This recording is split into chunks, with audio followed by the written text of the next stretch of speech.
Yo voy a presentar la pequeña historia de José de Iturre, que fue un español del que sabemos muy pocas cosas y que en 1762 decidió viajar desde el Perú a la península ibérica a través del río Amazonas.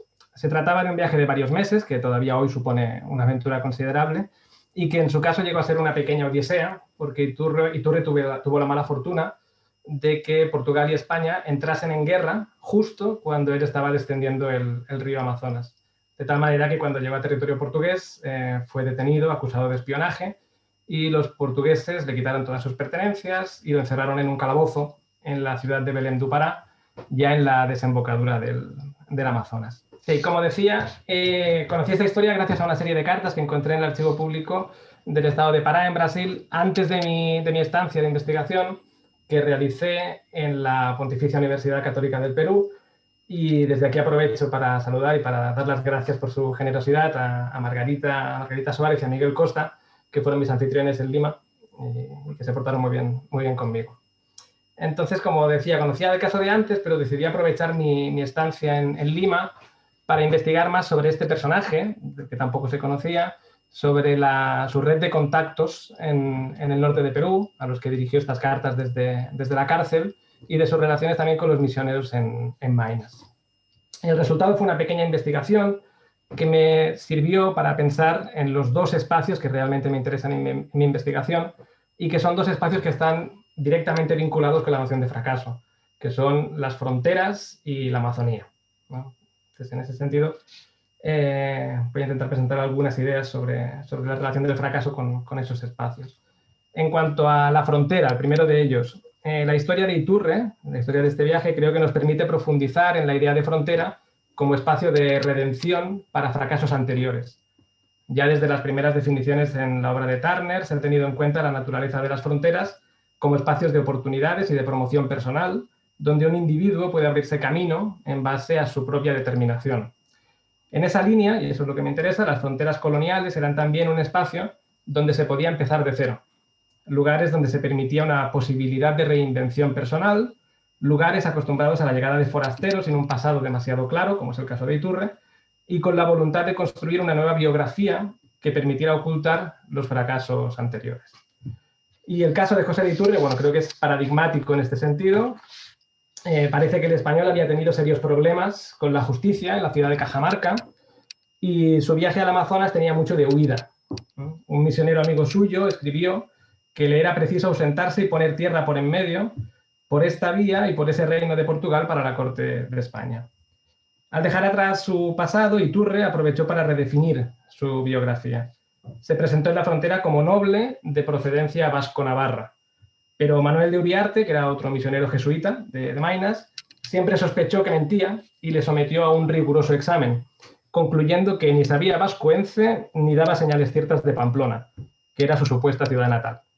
Y para todos los que vivían en aquella frontera y le conocieron, tampoco quedaba nada clara su condición de noble ni su pasado como alumno de la Universidad de Salamanca.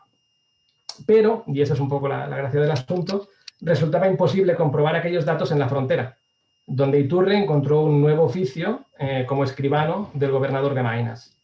De nuevo, todos los fracasos que nuestro protagonista podía haber encontrado en su vida anterior quedaban borrados en un lugar donde nadie le conocía, por lo menos temporalmente.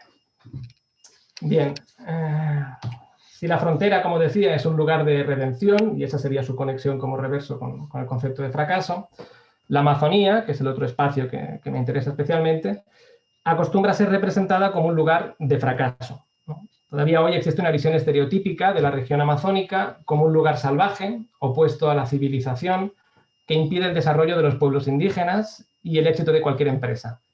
Un estereotipo de espacio natural y no de espacio de civilización que acarrea consecuencias hasta la actualidad, como bien han estudiado autores como Candace Slater o Ana Pizarro. Esa imagen comenzó a construirse ya desde los primeros tiempos de la conquista, cuando soldados y aventureros bajaron desde los Andes en busca de ciudades doradas y de hembras fabulosas, las fabulosas amazonas.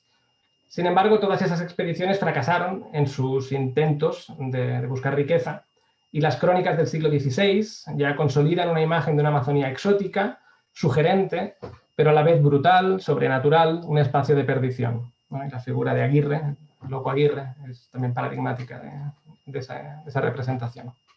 Ya en el siglo XVIII, los científicos ilustrados, ¿no?, como el famoso Charles Marie de la Condamine, no modificaron esa imagen en lo esencial. Los mitos y la fama del Amazonas y de la Amazonía seguían intactos, pues, en los tiempos de José de Iturre, que en sus cartas, ¿no?, confiesa la fascinación que sentía desde Cajamarca por el espacio amazónico, por tanto ya un espacio construido como un lugar mágico, mítico, en el que se podían realizar descubrimientos. Así pues, siguiendo los pasos de la Condamine, Iturre se dedicó en su viaje a recopilar material etnográfico, como por ejemplo un cráneo deformado de los indios omaguas, los que aparecen representados en esta imagen. Escribió un diario detallado con todo su itinerario y dibujó un mapa del río. En su línea de reinvención personal se convirtió en un científico amateur, que no tenía ni formación ni ninguna institución que le respaldase. Su objetivo era presentar sus hallazgos en las universidades de Salamanca y de París, en busca de fama y reconocimiento, lo cual no pudo hacer porque los portugueses le requisaron todo el material antes de enviarlo para Lisboa. Su diario lamentablemente se ha perdido, por lo que no conocemos la prosa de Iturre en detalle, pero sí que conocemos sus cartas. Y en ellas ya es posible adivinar que él también se dedicó a alimentar los tópicos sobre la Amazonía, más que a describirla con detalle real. Iturre exageró las dificultades que había encontrado en el camino, hablando incluso de leones y de otros peligros inverosímiles. El Amazonas era hogar, según él, de cuanto malo hay en el mundo, pues ni sus gentes son buenas. Y bueno, en fin, como resumen, y para acabar, creo que esta pequeña historia del viaje de José de Iturre ilustra bien, por lo menos, dos aspectos del fracaso y de su reversibilidad. Por un lado, como he dicho, las posibilidades de redención que ofrecían las fronteras coloniales, y no solamente a personajes como Iturre, sino también a esclavos huidos, a indígenas rebeldes, a otros blancos pobres, actuando la frontera como un espacio de atracción para ese tipo de personajes que huían de fracasos anteriores y, por tanto, conformando una sociedad especial en las fronteras. Y, por otro lado, lo que esta historia ilustra también es la existencia y la reproducción de discursos negativos sobre determinadas regiones, en este caso la Amazonía, donde los estereotipos acumulados a lo largo del tiempo y las expectativas de los lectores son más fuertes o tienen una incidencia mayor en la representación que la propia observación directa, que sería el caso también de las cartas de Iturre. Y es eso. Muchas gracias.